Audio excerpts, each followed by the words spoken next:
Bonjour, la présente vidéo a pour objet de vous présenter la doctrine sociale de l'Église, DSE, ou au moins l'essentiel du contenu de cette doctrine.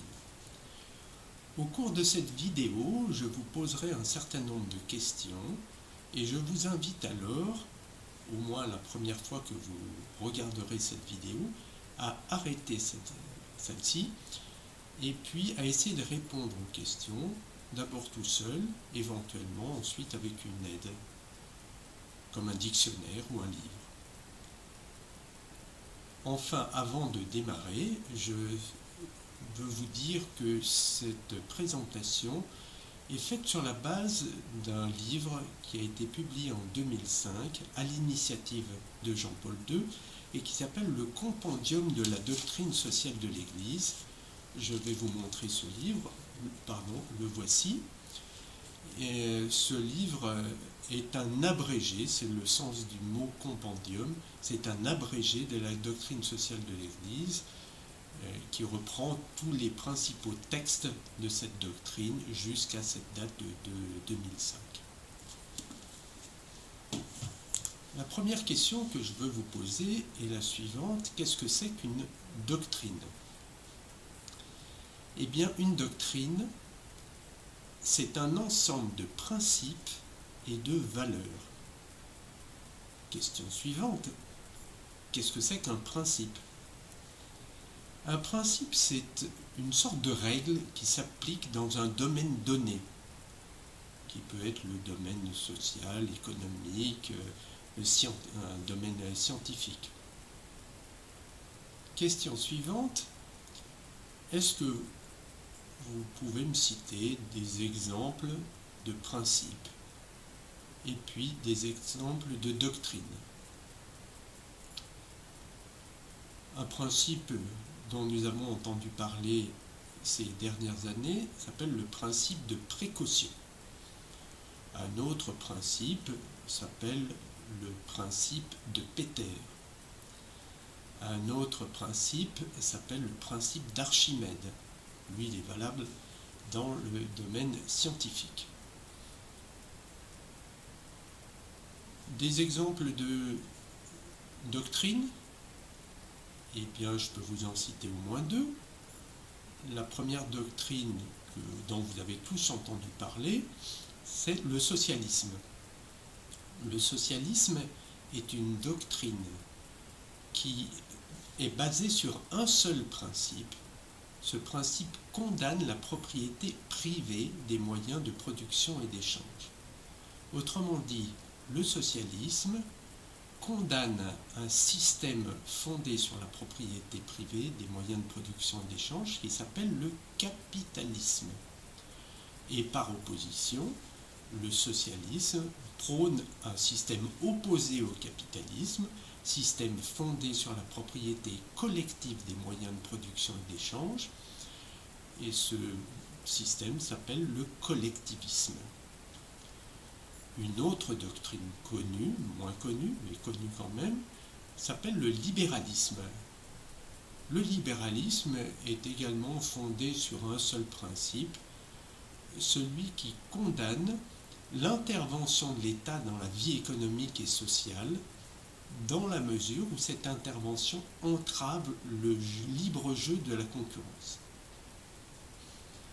Dernière question, qu'est-ce que c'est qu'une doctrine sociale ? Eh bien, une doctrine sociale, c'est une doctrine dont les règles, si elles sont bien appliquées, sont censées permettre une vie sociale, une vie en société, qui soit la plus satisfaisante possible. Exemple de conflits, de litiges. Le premier principe de la doctrine sociale de l'Église s'appelle le principe personnaliste, ou principe de la dignité de la personne humaine. D'après ce principe, toute personne humaine, de la conception à la mort naturelle, parce qu'elle a été créée par Dieu à son image, dispose de ce fait d'une très haute et inconditionnelle dignité. Question suivante, qu'est-ce que ça veut dire dignité? Quel est le sens de ce mot?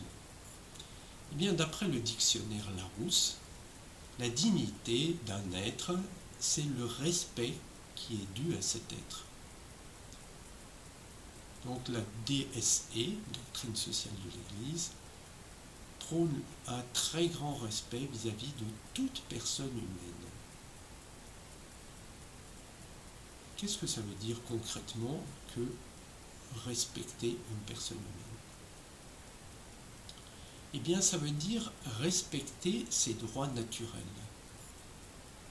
L'Église considère que toute personne naît avec des droits naturels, des droits qui lui viennent non pas de la législation décrétée par les hommes, mais lui viennent de la nature et du Créateur. Il s'agit donc d'abord de définir ces droits naturels, ensuite de les énoncer et puis ensuite de les faire respecter. Parmi ces droits naturels, on peut penser au droit de propriété, c'est-à-dire la possibilité de faire l'usage qui nous convient des fruits de notre propre travail. Il y a également le droit de vivre. Nous disposons de la vie grâce à Dieu et personne n'a le droit de nous retirer la vie, quelles que soient les explications que cette personne pourrait donner. Il y a également la liberté, c'est-à-dire la possibilité de profiter de sa propriété notamment, sans être entravé par les autres. Pour les enfants, il y a par exemple, d'après l'Église, la possibilité, le droit de grandir et d'être éduqué dans une famille unie, constituée par un père, une mère, un homme et une femme. Pour terminer sur ce premier point, je souhaiterais vous citer une phrase extraite du compendium de la doctrine sociale de l'Église, une phrase qui est à mon avis qui exprime le mieux ce principe personnaliste. Je l'ai trouvée à l'article 135 du compendium et cette phrase reprend un texte de la Constitution Gaudium et Spes du Concile Vatican II. Voici cette phrase. La dignité de l'homme exige donc de lui qu'il agisse selon un choix conscient et libre, mu et déterminé par une conviction personnelle, et non sous le seul effet de pulsions instinctives, de poussées instinctives, ou d'une contrainte extérieure.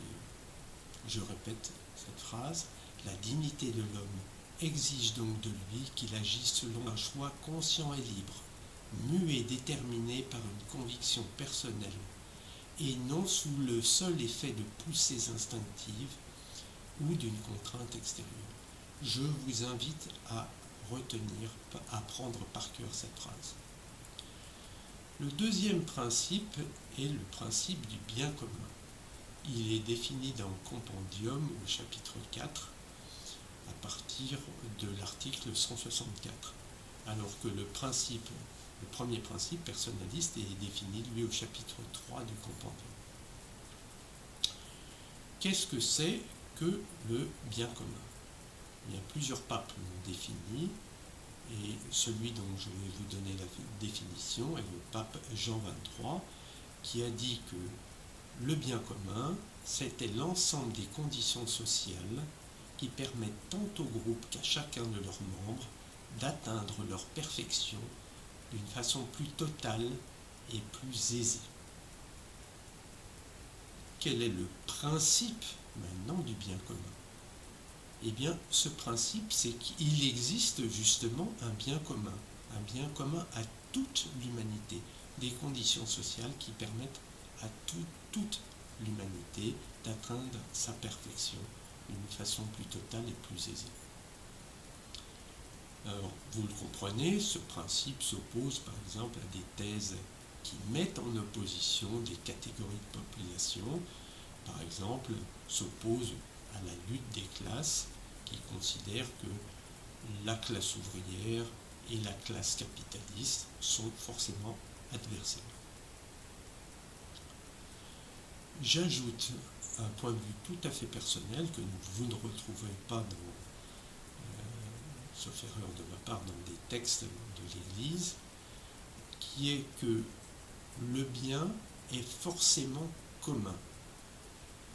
Si une condition sociale apparaît pour certains être un bien et un mal pour d'autres, eh bien c'est qu'il y a une erreur quelque part. Soit c'est un bien pour tout le monde, soit c'est un mal pour tout le monde. Par exemple, la concurrence est considérée par les producteurs généralement comme un mal. Les producteurs cherchent à éliminer la concurrence, à s'en débarrasser. Alors que les consommateurs, eux, sont ravis de pouvoir faire jouer la concurrence. Ils considèrent que c'est un bien pour eux. Eh bien, les uns ou les autres se trompent. En fait, je crois que la concurrence est un bien pour tout le monde, y compris pour les producteurs. Notamment parce que ça fait progresser les producteurs. Sans concurrence, les plus grands champions n'auraient pas atteint, par exemple, le niveau d'excellence qui est le leur. Le troisième principe s'appelle le principe de la destination universelle des biens. D'après ce principe, personne ne peut être empêché d'accéder à tel ou tel bien, tel ou tel service. Je peux donner un contre-exemple. En France, il y a pour certaines professions un numerus clausus, par exemple pour les études de médecine. Eh bien, ce numerus clausus empêche certains d'accéder à ce qui serait un bien pour eux, par exemple des études de médecine. Et donc, j'affirme que ce numerus clausus est opposé à la doctrine sociale de l'Église. Le quatrième principe s'appelle le principe de subsidiarité. C'est un mot un petit peu compliqué. Je vous invite à vous souvenir, quand vous participez à des concours, parfois il y a une question subsidiaire qui s'oppose aux questions principales.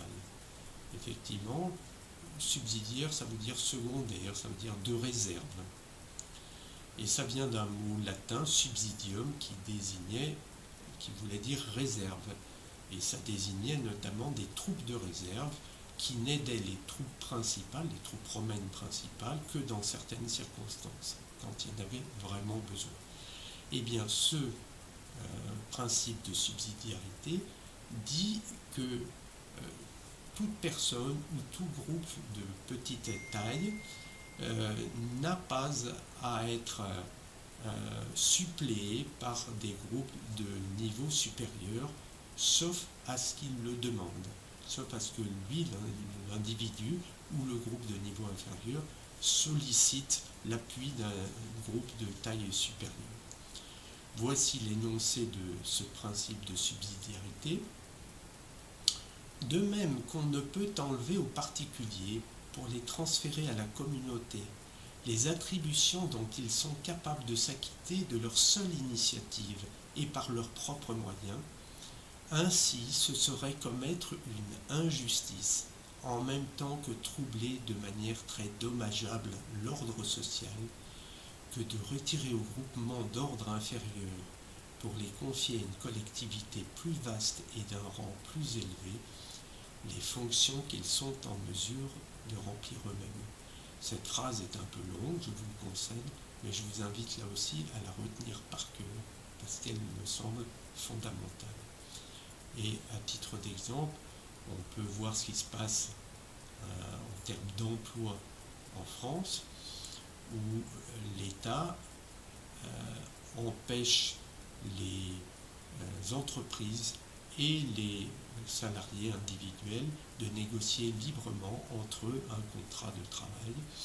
Et le résultat est celui annoncé par ce principe de subsidiarité, une injustice en même temps qu'un trouble très dommageable à l'ordre social, et j'ai parlé du chômage. Cinquième principe, le principe de participation. D'après ce principe, toute personne humaine ne doit pas être empêchée de participer à la vie économique, à la vie culturelle, à la vie sociale, à la vie politique du groupe dans lequel elle vit.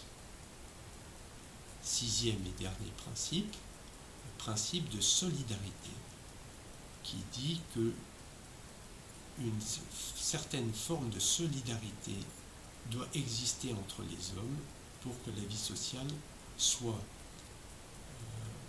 favorable, satisfaisante, mais il faut que cette solidarité soit libre. Autrement dit, ce principe dit qu'il faut transformer les rapports de domination qui peuvent exister entre les hommes en rapports de coopération.